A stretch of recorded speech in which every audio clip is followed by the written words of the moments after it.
Welcome back to my YouTube channel. අද video එකෙන් ඔයාලා ඉගෙන ගන්න යන්නේ ඉංග්‍රීසි ඉගෙන ගන්න ලෝකයේ තියෙන ඉතාම සාර්ථක ක්‍රමවේදයන්. එහෙම නැත්නම් ටෙක්නික්ස් වර්ග කීපයක්. ඔයා තවමත් ඉංග්‍රීසි ඉගෙන ගන්න භාවිතා කරන්නේ ඉස්සර වගේ. ග්‍රැමර් පොත් එහෙම නැත්නම් පන්තියකට ගිහිල්ලා YouTube එකේ වීඩියෝස් බලලා ඒ දේවල් ලියාගෙන ඒ දේවල් කටපාඩම් කරන්න එක නම් ඊට වැඩිය ඔයාට සාර්ථක ප්‍රතිඵල ඉක්මනට බලාගන්න පුළුවන් මේ ටෙක්නික්ස් වලින්. මේ ටෙක්නික්ස් ඉංග්‍රීසි භාෂාව ඉගෙන ගන්න උත්සාහ කරන ස්ටුඩන්ට්ස්ලා වගේම ටීචර්ස්ලාත් මේ ටෙක්නික්ස් යූස් කරනවා. පර්සනලි මමත් මේ ටෙක්නික්ස් අත්හදා බලලා තියෙනවා. මේ විදිහට පාඩම් කරන එකෙන් අපිට ඉංග්‍රීසි ලැන්ග්වේජ් එක නොදැනෙන කිසිම කරදරයක් නැතුව ඉගෙන ගන්න පුළුවන් වෙනවා. දැන් අපි බලමු මොනවාද මේ ටෙක්නික්ස් කියලා. පළවෙනි ටෙක්නික් එක තමයි ෂැඩෝ ටෙක්නික්. එහෙම නැත්නම් ෂැඩෝවින් කියලාත් කියනවා.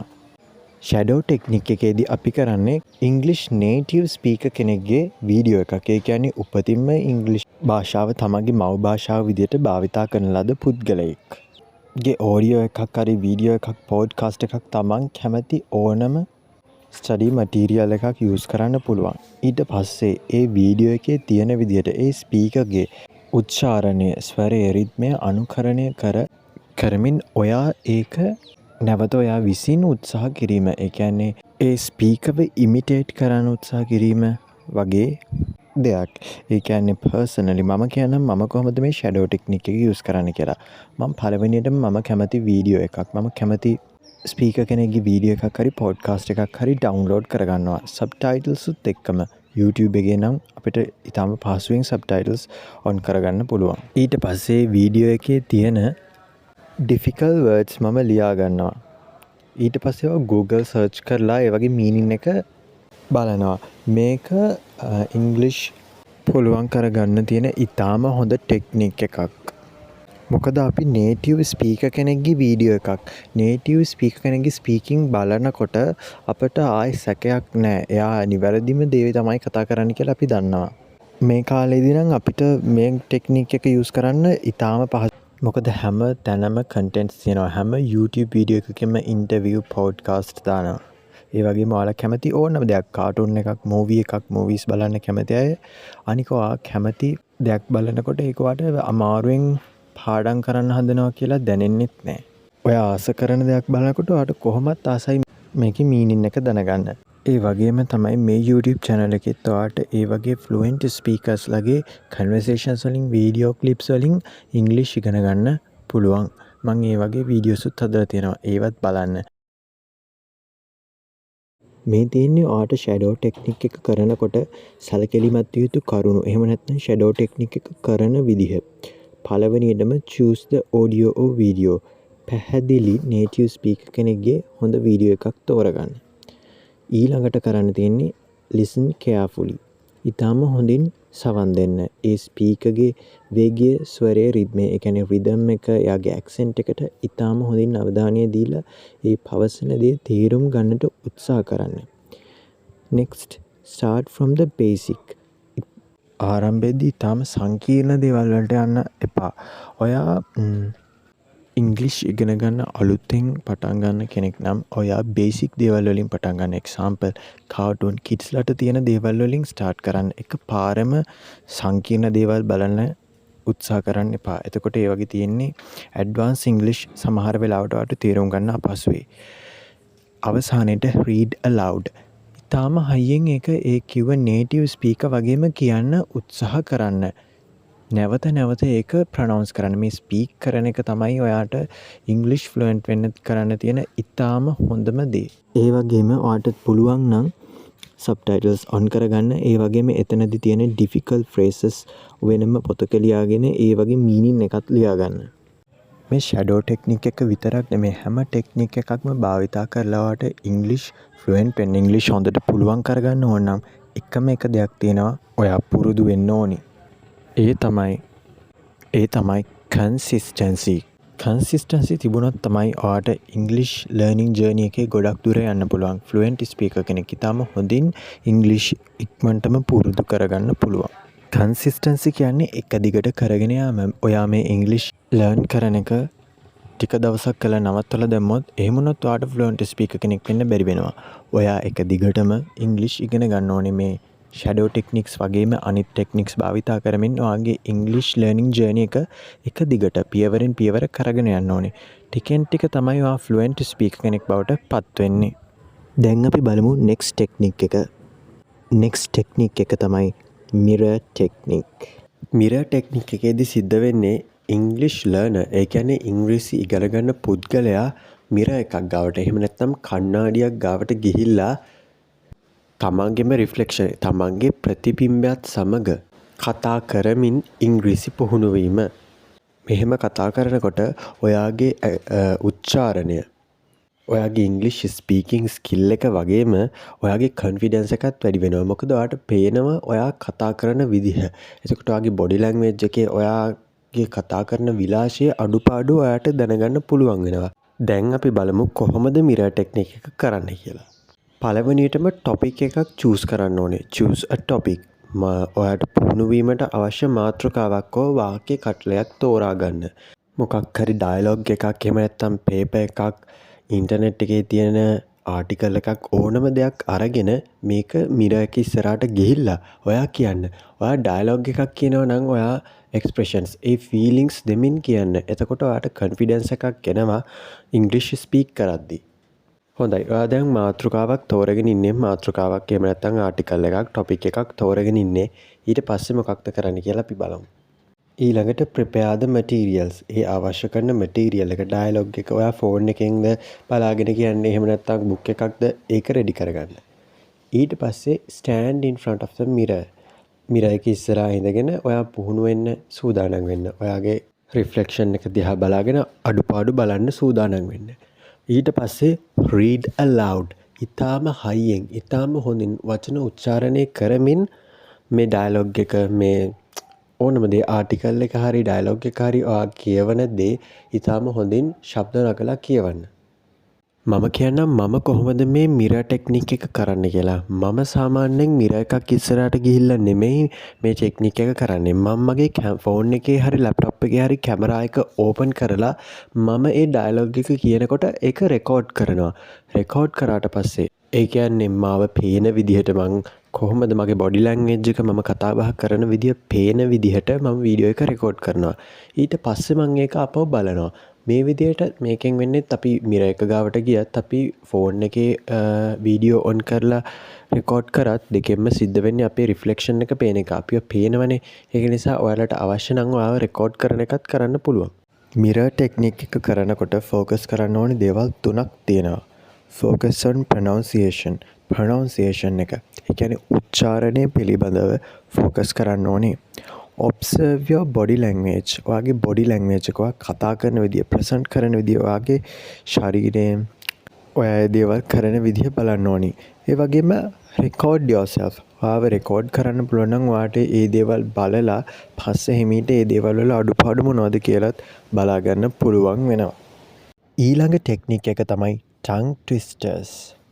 tongue twisters ගැන ඔයාලා පොඩි කාලේ ඉඳලම අහලා ඇති. tongue twisters කියන්නේ සාමාන්‍යයෙන් එකම වගේ වචන කීපයක් එක දිගට අපි කියාගෙන යන ෆ්‍රේස් එකක් වගේ දෙයක්. ඒකට උදාහරණ මම තව ටිකකින් පෙන්නනවා. ඒ වගේම මේ tongue twisters වල තියෙන පුනරාවර්තනය එහෙම නැත්නම් දුෂ්කර ශබ්ද ඒ කියන්නේ repetition එක ඒ වගේ තියෙන ඒ ස්පීක් කරන්න තියෙන අපහසු ගතිය නිසා අපේ දිව හොඳට පුරුදු වෙනවා අපේ ඉංග්‍රීසි ස්පීකින් ස්කිල් එක දියුණු කරන්න අපේ ප්‍රොනවුන්සියේෂන් එක හොඳට දියුණු කරගන්න උපකාරී වෙනවා. tongue twisters වලින් අපට ලැබෙන ප්‍රයෝජන කීපයක් තියෙනවා. first one pronunciation improvement. උච්චාරණය දියුණු වෙනවා. දෙවැනියට phonetic awareness. ඒ කියන්නේ වචනවල සමාන ශබ්ද අතර වෙනස. ශබ්දවල තියෙන වෙනස අපට අවබෝධ කරගන්න හැකියාව ලැබෙනවා. ඒ වගේම තමයි vocal warm up. ඇක්ටර්ස්ලා පබ්ලික් ස්පීකර්ස්ලා අපි ඊටාම ඔයාලා දැකලා ඇති නිවුස් රීඩර්ස්ලා එහෙම නැත්නම් ස්පීකර්ස්ලා ප්‍රසන්ටර්ස්ලා හරිම ඊටාම ලස්සන විදියට ඉංග්‍රීසි ස්පීක් කරනවා. ඒගොල්ලන්ට ඒ විදිහට ඒගොල්ලන්ගේ ඇක්සන්ට් එක ඊටාම ලස්සනට ප්‍රොනවුන්සියේෂන්ස් තියාගන්න tongue twisters help වෙනවා. tongue twisters කීප වතාවක් ඔයාලා ප්‍රැක්ටිස් කරයින් පස්සේ ඔයාලගේ pronunciation එක vocal warm up කරගන්න පුළුවන්කම ලැබෙනවා. ඉතින් මේ tongue twisters පුහුණු වෙන එකත් ඉතාම හොඳ දෙයක් ඔයාගේ ස්පීකිං ස්කිල්ස් දියුණු කරගන්න අවශ්‍යයි නම්. දැන් අපි බලමු මොනවද ප්‍රසිද්ධ tongue twisters වලට උදාහරණ කීපයක්.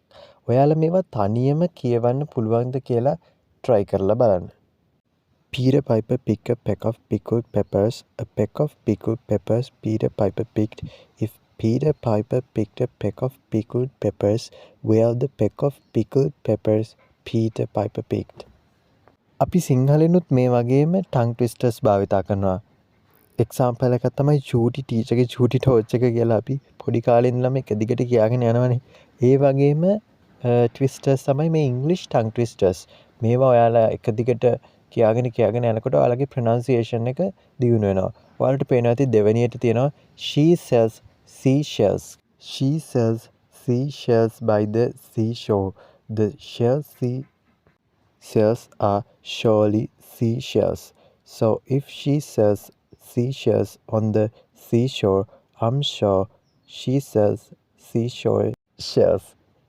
ඒ tongue twister එක නම් කියවද්දි මටත් ටිකක් අමාරුයි. මොකද ඒක මට ඒ තරම් ෆැමිලියර් නෑ. මම ඒකේ තරම් කියවලා නෑ. අපි බලමු next tongue twister එක. How can clam cram? How can clam cram in the clean cream can? අන්න ඒ tongue twister එක නම් ඔයාලට එක දිගට කියාගෙන යන්න පුළුවන්. ඒ වගේම ඔයාලා දන්න tongue twisters තියෙනවා නම් comment section එකේ දාන්න.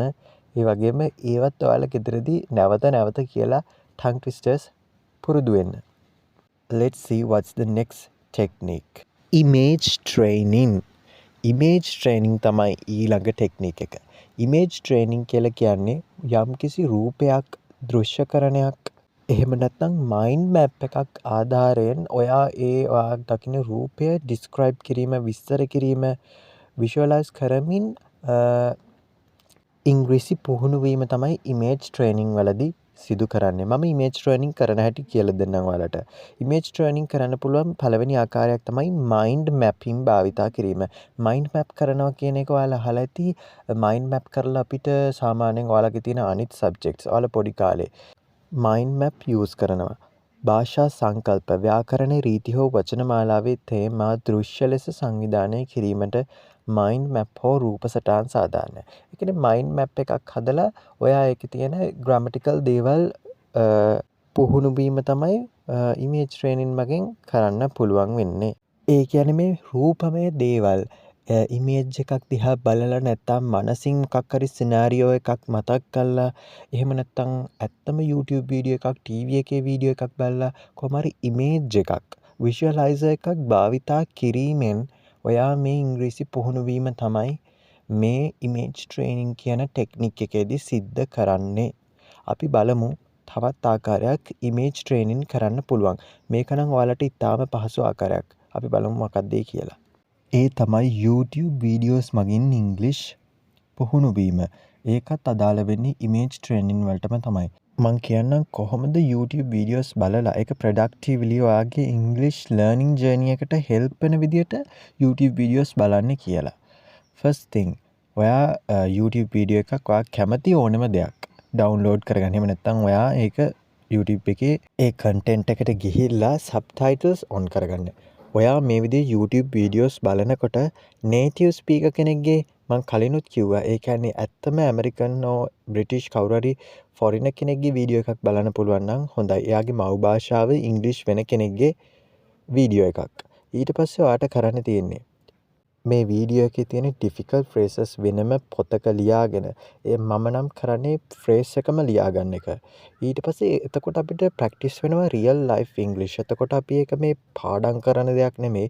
ඇත්ත ජීවිතේ foreigner කෙනෙක් native speaker කෙනෙක් කොහොමද ඔහුගේ ජීවිතය ඇතුළතදී daily life එකේ English use කරන්න කියන එක අපට පේනවා. එතකොට අපි ඉගෙන ගන්නේ ඇත්තටම කොහොමද English use කරන්න කියලා. ඒක පාඩම් කිරීමක්වත් පොත් කියවීමක්වත් නෙමෙයි. It's a real thing. Let's jump into last technique. අපි බලමු last technique එක මොකක්ද කියලා. last technique එක තමයි read aloud and speed reading. හයියෙන් කියවීම සහ වේගයෙන් කියවීම. අපි පළවෙනිටම බලමු ස්පීඩ් රීඩින් ටෙක්නික් එක කොහොමද කරන්න කියලා. වේගවත් කියවීමේ ක්‍රම මගින් ආයමත් මෙමරයිස් කර කර හිතින්ම එහෙම නැත්නම් උපකථනය ඉවත් කර ඔයාට එක දිගට කතා කරන්න පුළුවන්කම ලබා දෙනවා.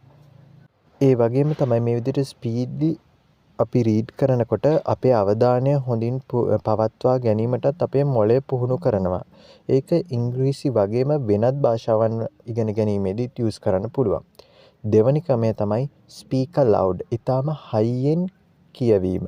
මේකට ස්පීක් ලවුඩ් පොතක් කියවනවා විතරක් නෙමෙයි අපි එදිනදා ජීවිතයේදී ඉංග්‍රීසි භාවිතා කිරීමේදී ශබ්ද නගා පවසනකොට අපිට ඉංග්‍රීසි පුරුදු වෙනවා කියලා අපිට ඉස්සරත් ඉංග්‍රීසි ටීචර්ස්ලා කියලා දීලා තියෙනවා. ඒක නිසා ඕගොල්ලෝ ඔයාට කන්වර්සේෂන් එක ඔයාට සංවාදය පවත්වන්න කෙනෙක් නැති වුණත් තනියම හරි ඔයා මේ ඉංග්‍රීසි හයියෙන් ස්පීක් කරන්න. හොඳට ඉංග්‍රීසි කට ඇරලා ප්‍රොනවුන්ස් කරන්න. මේ read aloud කියන ටෙක්නික් එකට කලින් අපි ඉගෙන ගත්ත image training කියන ටෙක්නික් එක බද්ධ කරලා ඔයාට කරන්න පුළුවන්. ඔයා ඉමෑජින් කරන්න මොකක් හරි මනසින් ඔයා දැන් ඉන්නේ මේ වගේ සිනාරියෝ එකක. ඔයා දැන් ඉන්නේ මේ කෝල් එකක් ගන්න ගමන්. එහෙම නැත්නම් ඔයා ඉන්නේ රෙස්ටෝරන්ට් එකක. ඔයා ෆොරිනර් කෙනෙක් එක්ක කතා කරනවා කියලා ඔයා ඒක හිතලා මනසින් මවාගෙන ඉමේජින් කරලා ඒ වෙලාවේදී ඔයා කතා කරන්නේ මොන වගේ දේවල්ද කියලා හිතමින් ඔයා එයාට උත්තර දෙන්න. මම පර්සනලි මේක කරලා තියෙනවා. මම ඉන්ටර්විව් එකක ඉන්නවා, ජොබ් ඉන්ටර්විව් එකක ඉන්නවා කියලා හිතාගෙන ඒ ඉන්ටර්විව්වට මම දෙන ආන්සර්ස් මොන වගේවද කියලා ඉමේජින් කරලා ඒ උත්තර දෙනකොට අපිට පුරුදු වෙනවා. එහෙම නැත්නම් අපි ගොඩක් වෙලාවට පොඩ්කාස්ට් බලනවා නම් මමත් පොඩ්කාස්ට් එකක තමයි ඉන්නේ කියලා හිතාගෙන ඒකට පිළිතුරු දෙනකොට ඒ විදිහට මනසින් මවාගෙන ඔයා ඉංග්‍රීසි ස්පීක් කරනකොටත් ඔයාට ඉංග්‍රීසි ස්පීක් කරන්න ඉතාම පහසු වෙනවා. හොඳයි. ඔයාලා අද මේ ඉගෙන ගත්තේ ලෝකයේ තියෙන ඉංග්‍රීසි ඉගෙන ගන්න භාවිතා කරන්න පුළුවන් අති සාර්ථක ටෙක්නික්ස් 5ක්. ඔයාලා මේ ටෙක්නික්ස් 5 අද මේ වීඩියෝ එක බලලා ආපහු අමතක කරන්නේ නැතුව consistently මේ ටෙක්නික්ස් යූස් කරන්න. එහෙනම් ඔයාලා අද මේ වීඩියෝ එකෙන් දෙයක් ඉගෙන ගත්තා නම් මේකට ලයික් කරන්න, කමෙන්ට් කරන්න, ෂෙයා කරන්න අමතක කරන්නත් එපා. ඒ වගේම තමයි මේ YouTube channel එක. එහෙනම් next week එකෙත් මේ වගේම ඔයාලට ප්‍රයෝජනවත් වෙන ඉංග්‍රීසි වීඩියෝ එකකින් මම එන්නම්.